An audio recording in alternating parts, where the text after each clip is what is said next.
សួស្តីបងប្អូនទាំងអស់គ្នាឬក៏អ្នកស្ដាប់ទាំងអស់គ្នាថ្ងៃនេះខ្ញុំនឹងលើកយកនៅរឿងនិទានមួយសម្រាប់បងទាំងអស់គ្នាឬក៏បងប្អូនទាំងអស់គ្នាជាគតិអប់រំ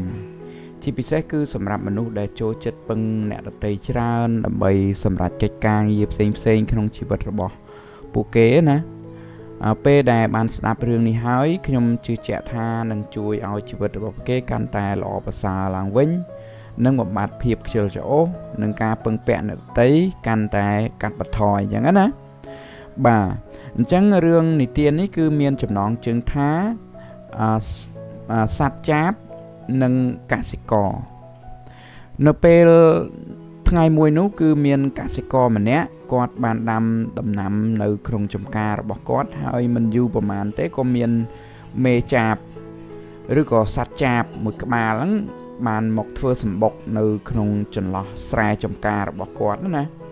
ហើយមិនយូរប្រហែលក៏មេចាបនឹងចាប់ផ្ដើមធ្វើសម្បុកហើយក៏ចាប់ផ្ដើមមានពងមានអីក្នុងសម្បុកអញ្ចឹងណាយូរទៅក៏មានញាស់កូនតូចចេញពីសុទ្ធនឹងមកហើយក៏ចាប់ផ្ដើមរស់នៅជាមួយនឹង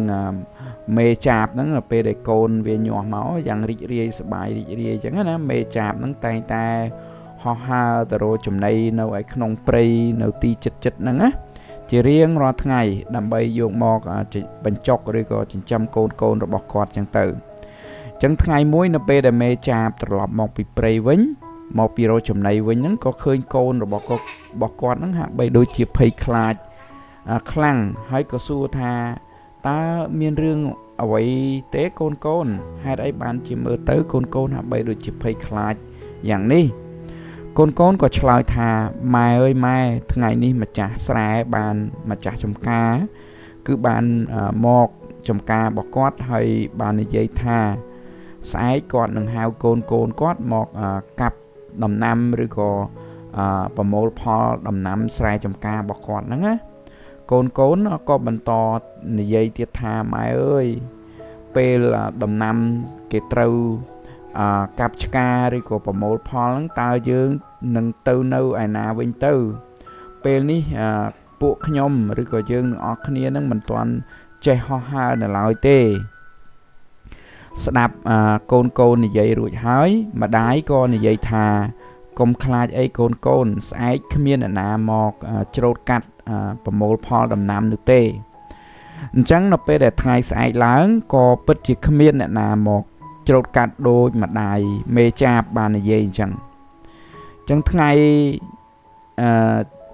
ពេលវេលាបានកន្លងផុតទៅអស់2-3ថ្ងៃអញ្ចឹងទៅក៏គ្មានអ្នកណានឹងមកប្រមូលផលដំណាំដែរហើយគ្រួសាររបស់ចាបហ្នឹងរស់នៅយ៉ាងសប្បាយរីករាយទាំងអស់គ្នានៅក្នុងសម្បុកហ្នឹងទៅអញ្ចឹងមួយថ្ងៃទៀតពេលដែលមេចាបត្រឡប់មកពីព្រៃវិញគាត់ក៏ឃើញកូនហ្នឹងមុខមាត់ហាក់បីដូចជាភ័យខ្លាចខ្លាំងណាស់ម្ដងទៀតណាគាត់ក៏សួរភ្លាមថាហេតុអ្វីមានរឿងអីកើតឡើងកូនក៏ឆ្លើយថាម៉ែអើយម៉ែម្ចាស់ស្រែគាត់បានមកម្ដងទៀតហើយគាត់និយាយថាស្អែកគាត់នឹងហៅកម្មករអ្នកមកកាប់ឆ្ការប្រមូលផលដំណាំរបស់គាត់ហ្នឹងនៅស្អែកហ្នឹងតបឡើងវិញថាកុំខ្លាចអីកូនស្អែកហ្នឹងក៏គ្មានអ្នកណាមកកាប់ឆ្ការប្រមូលផលដំណាំដូចពីមុនដែរអញ្ចឹងនៅពេលដែលថ្ងៃស្អែកឡើងក៏ពិតជាគ្មានឃើញនរណាមកប្រមូលផលដំណាំនោះទេថ្ងៃបានកន្លងច្រើនទៅ 3-4 ថ្ងៃទៅទៀតនៅតែគ្មានអ្នកមកកាប់ឆ្ការប្រមូលផលដំណាំនោះដែរថ្ងៃមួយទៀតនោះពេលដែលម្ដាយក៏ត្រឡប់មកពីម្ដាយចាបណាកូនហ្នឹងត្រឡប់មកពីកូនម្ដាយរបស់កូនចាបហ្នឹងបានត្រឡប់មកពីរោគចំណីពីព្រៃវិញក៏បានឮកូននិយាយថាម៉ែអើយម៉ែម្ចាស់ស្រែមកទៀតហើយម៉ែអើយប៉ុន្តែដូចសពមួយដងគាត់គ្រាន់តែនិយាយទេគ្មាននរណាមកទេម៉ែម្ដាយចាបមេចាបហ្នឹងក៏បានសួរកូនថា ត ចូលកូនរៀបរាប់លំអិតមើលថាតើកសិករនឹងបាននិយាយខ្លះកូនក៏បានរៀបរាប់លំអិតប្រាប់មេចាបថាថ្ងៃនេះម្ចាស់ស្រែម្ចាស់ចំការហ្នឹងគាត់មកហើយគាត់និយាយថាគាត់បានខ្ជះខ្ជាយពេលវេលាច្រើនណាស់ដោយសារតែរងចាំអ្នកដតី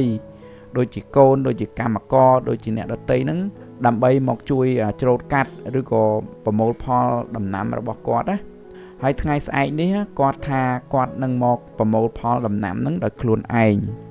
ស្ដាប់រួចហើយម្ដាយចាបក៏ស្រឡាំងកាំងភ័យមួយផ្លែតហើយបាននិយាយថាកូនយើងត្រូវចាក់ចេញពីទីនេះភ្លាមចាប់ពីថ្ងៃនេះទៅស្អែកម្ចាស់ស្រែនឹងមកប្រមូលផលកាប់ឆ្ការដំណាំរបស់គាត់ពិតប្រាកដមែនហើយនឹងធ្វើឲ្យប៉ះពាល់ដល់សម្បុករបស់យើងកូនងឿងឆ្ងល់ហើយក៏សួរថាប៉ុន្តែម៉ែអើយគាត់និយាយបែបនេះរាល់តែដងហ្នឹងតាំងពីយូរមកហើយហេតុអីបានជាលើកនេះម៉ែហាក់បីដូចជាស្លន់ស្លោឬក៏ម៉ែហាក់បីដូចជាបញ្ញាហើយភ័យមេចាបក៏ឆ្លើយថាមុនគាត់ពឹងកូនពឹងកម្មករពឹងអ្នកដតីពេលពឹងអ្នកដតីការងារវាមិនបានសម្រេចទេកូនប៉ុន្តែលើកនេះគាត់សម្រេចចិត្តធ្វើការងារមកប្រមូលផលមកកាប់ឆ្ការចំការដោយខ្លួនឯងដូច្នេះស្អែកហ្នឹងគាត់ប្រកាសជានឹងមកធ្វើកិច្ចការរបស់គាត់ជាមិនខាននោះទេពេលនោះកូនចាបទាំងអស់នោះក៏ចាប់ផ្ដើមរៀនហើហើយក៏អាចហើបានហើយពួកគេក៏ហើចេញពីសម្បុកចាស់ទៅនៅកន្លែងថ្មីឬក៏ទៅធ្វើសម្បុកទុំកន្លែងថ្មីទៀតចឹងណាអញ្ចឹងថ្ងៃស្អែកឡើងម្ចាស់ស្រែពិតជាមកប្រមូលផលច្បារដំណាំរបស់គាត់មែនប៉ុន្តែគ្រួសារចាបក៏បានរួចខ្លួនក៏ហើទៅរស់នៅទីដែលមានសុវត្ថិភាពបាត់ទៅអញ្ចឹងនៅក្នុងអត្ថន័យរឿងនេះបើយើងក្រឡេកមើលទៅក្នុងជីវិតរបស់យើងនឹងឃើញថាមនុស្សដែលតែងតែពឹងពាក់អ្នកដទៃឲ្យជួយធ្វើការនេះជួយធ្វើការនោះការងាររបស់ពួកគេនឹងមិនបានសម្រេចដូចចិត្តឡើយការពឹងអ្នកដទៃច្រើនពេកគឺជាភាពខ្ជិលច្រអូសទៅវិញទេប៉ុន្តែមិនមែនមានន័យថាយើងមិនត្រូវសុំជំនួយការជួយឬក៏ពឹងពាក់អ្នកដទៃទាល់តែសោះនោះទេការសុំជួយពីអ្នកដទៃមិនមែនជារឿងខុសឆ្គងនោះទេប៉ុន្តែបើចង់ឲ្យការងារបានសម្រេចឬក៏សម្រេចទាន់ពេលទាន់វេលាបាននោះត្រូវធ្វើវាដោយខ្លួនឯងត្រូវធ្វើការងារនោះដោយខ្លួនឯងព្រោះការជួយខ្លួនឯងតែងតែទទួលបានការគោរពពីអ្នកដទៃហើយអ្នកដទៃក៏នឹងជួយមនុស្សដែលជួយខ្លួនឯងបានដែរតែការពឹងពាក់អ្នកដទៃទាំងស្រុងឬក៏ច្រើនពេកសម្រាប់ការងាររបស់ខ្លួនគឺមិនត្រឹមត្រូវនោះទេដូច្នេះហើយបើសិនជា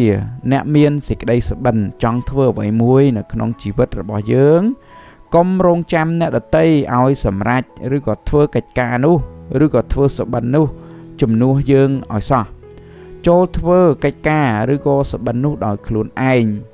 នោះនឹងទទួលបានជោគជ័យជាពុំខាននេះគឺជាគតិអប់រំដែលបង្រៀនអំពីរឿងសត្វចាប